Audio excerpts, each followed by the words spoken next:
ITI विद्यार्थ्यांनो, तुमच्या मार्कशीटवर आता थेट परिणाम करणारा नवीन नियम आला आहे आणि जर ही एक गोष्ट वेळेत झाली नाही तर तुमची मार्कशीटच जनरेट होणार नाही। मी आहे मधुमती। चला तर जाणून घेऊया काय आहे तो नवीन नियम। महाराष्ट्र राज्य व्यवसाय शिक्षण व प्रशिक्षण संचालनालयाने 27 मे 2026 रोजी एक अत्यंत महत्त्वाची सूचना जारी केली आहे। अखिल भारतीय व्यवसाय वार्षिक परीक्षा जुलै 2026 साठी सर्व ITI विद्यार्थ्यांचे OGT आणि प्रोजेक्टचे गुण सिथ पोर्टलवर अपलोड करणे आता अनिवार्य करण्यात आले आहे।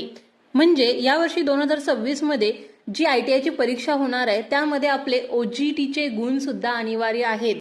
जर तुम्ही ITI अंतर्गत OGT केली असेल तर 50% गुण संबंधित कंपनीकडून तुम्हाला दिले जातील आणि 50% उर्वरित गुण हे ट्रेडच्या शिक्षकाकडून दिले जातील। आणि तुम्ही OGT केली नसेल तर तुम्हाला करावा लागेल प्रोजेक्ट। त्या प्रोजेक्टचे 50% गुण हे एक्सटर्नल एक्झामिनर देतील आणि 50% उर्वरित गुण हे संबंधित ट्रेडचा शिक्षक तुम्हाला देणार आहे। आणि एक महत्त्वपूर्ण मुद्दा म्हणजे जर हे गुण सिथ पोर्टलवर वेळेत अपलोड झाले नाहीत तर तुमची मार्कशीट जनरेट होणार नाही। म्हणून सर्व ITI शिक्षकांनी आणि विद्यार्थ्यांनी ही प्रक्रिया वेळेत पूर्ण करणे अत्यंत गरजेचे आहे। आणि ज्या विद्यार्थ्यांनी अजून OGT केलेली नाही त्यांनी आतापासूनच प्रोजेक्ट तयार करण्यास सुरुवात करा, नाहीतर पुढे मोठी अडचण येऊ शकते। ही माहिती ITIच्या प्रत्येक विद्यार्थ्यापर्यंत पोहोचवा आणि व्हिडिओ लगेच शेअर करा। आणि ITI संबंधित नवीन आणि लेटेस्ट माहिती जाणून घेण्यासाठी चॅनलला फॉलो करा, लाईक करा, सबस्क्राईब करा आणि शेअर करा। धन्यवाद।